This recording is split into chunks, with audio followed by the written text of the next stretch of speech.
ভয় নেই।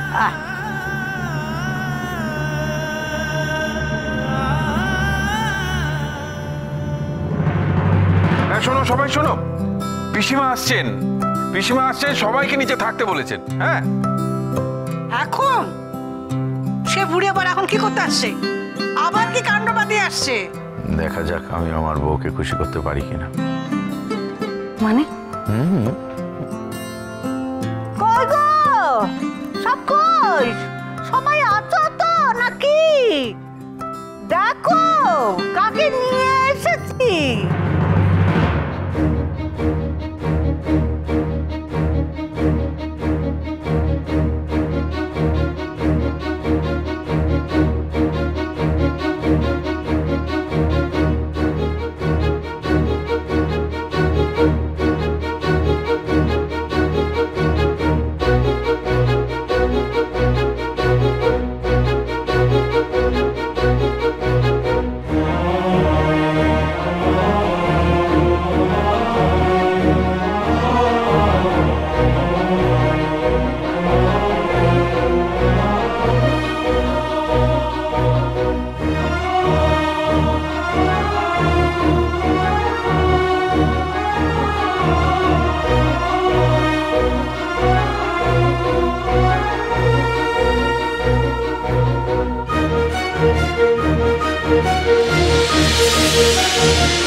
মেয়েটার কথা মনে পড়লে বুকের ভেতরটা কাঁকা করে ওঠে মা। দেখো মা, সৎপাত্র পাওয়া তো মুখের কথা নয় মা, বিশেষ করে এই আমার মতো গরিব মানুষের মেয়ের পক্ষে তো নয়। হয়তো আমার জন্যই মেয়েটার কপালটা পড়েছে। যদি একটা সৎপাত্রের ওকে বিয়ে দিতে পারতাম, তাহলে হয়তো মেয়েটাকে আজকে আমার এভাবে হারাতে হতো না মা। ঠাকুরমশাই, একবার এদিকে আসুন, দেখুন কে এসেছে।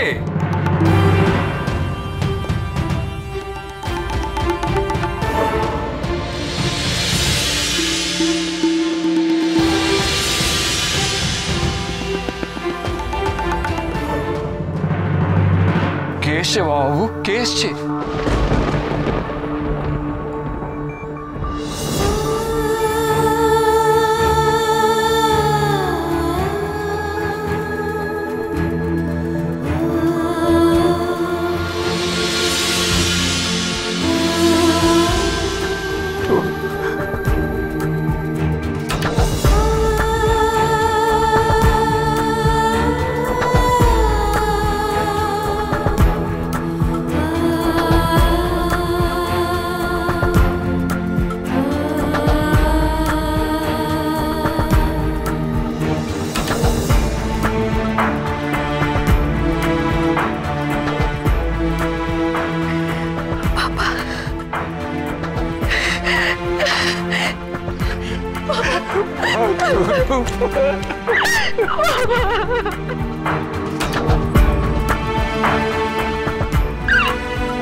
বাবা, আমাকে তোমার সঙ্গে নিয়ে চলো বাবা, আমাকে তোমার সঙ্গে নিয়ে চলো।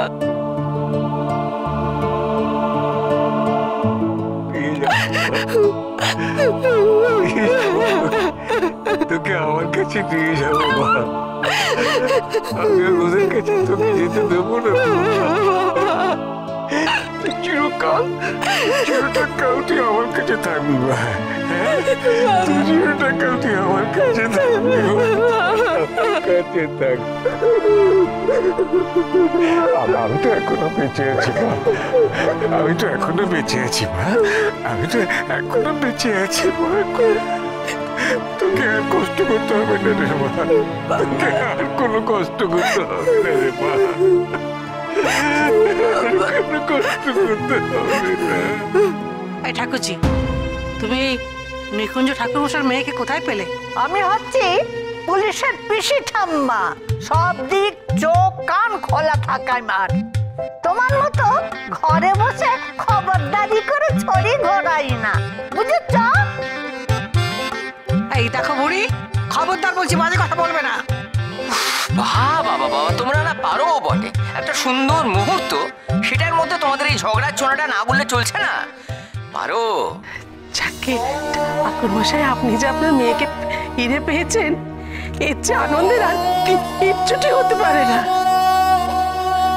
এবার তো আপনার সব দুশ্চিন্তা দূর হয়ে গেল। আরে মেয়েটার মুখটা একদম শুকিয়ে গেছে, ওকে কিছু খাবারের ব্যবস্থা করো না বৌমা।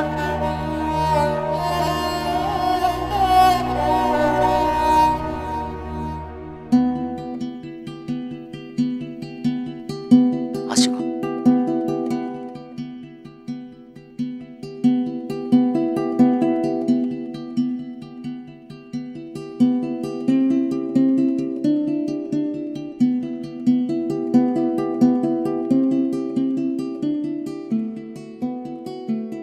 আমি থানায় গিয়ে তনুকে দিয়ে পুলিশের ওখানে ডায়েরি করিয়ে ওকে নিয়ে চলে এসেছি। আপনি যেমন বলেছিলেন স্যার। সাবাস, ওয়েল ডান।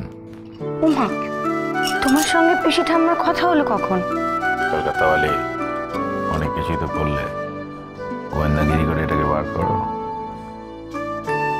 ও, তোমাকে একবার থানায় আসতে হবে, ডায়েরি করতে হবে, আর তনুকে সেখানে সাক্ষী হিসাবে নিতে হবে। এখন আমি যাচ্ছি।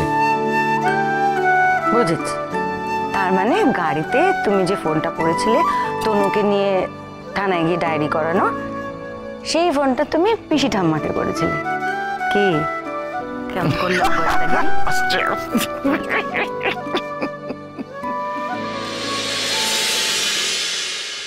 তনু পিসি ঠাম্মার সাথে ফিরলো। মেজো আর বুড়িও এই দুদিন পিসি ঠাম্মার বাড়িতে থেকে ফিরলো। অঙ্কটা কেমন যেন মিলেও মিলছে না। ব্যাপারটা একটু তুলিয়ে দেখতে হচ্ছে।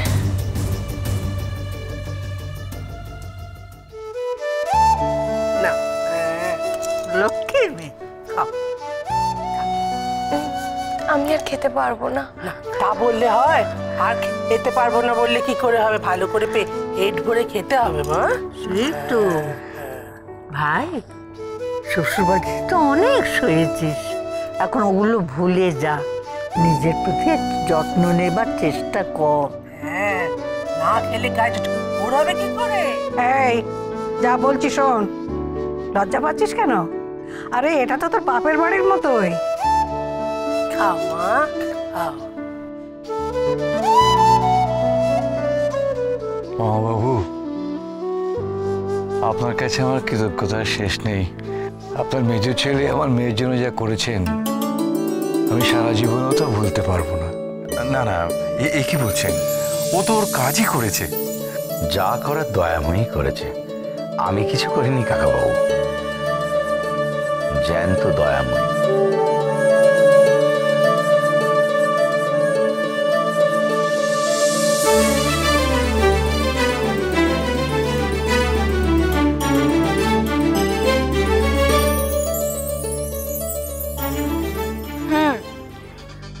দয়াময়ের কৃপা তো বটেই, কিন্তু তনু, তিনি তো আর স্বয়ং এসে তোমায় উদ্ধার করেননি। আচ্ছা, তোমায় কে উদ্ধার করলো বলো তো?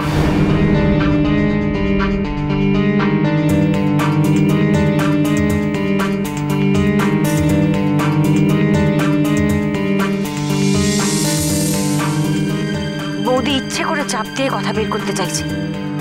তনু যদি মুখ ফসকে বেফাস কিছু বলে ফেলে কেলেঙ্কারি হয়ে যাবে তো। ওকে আমি উদ্ধার করেছি বৌদি।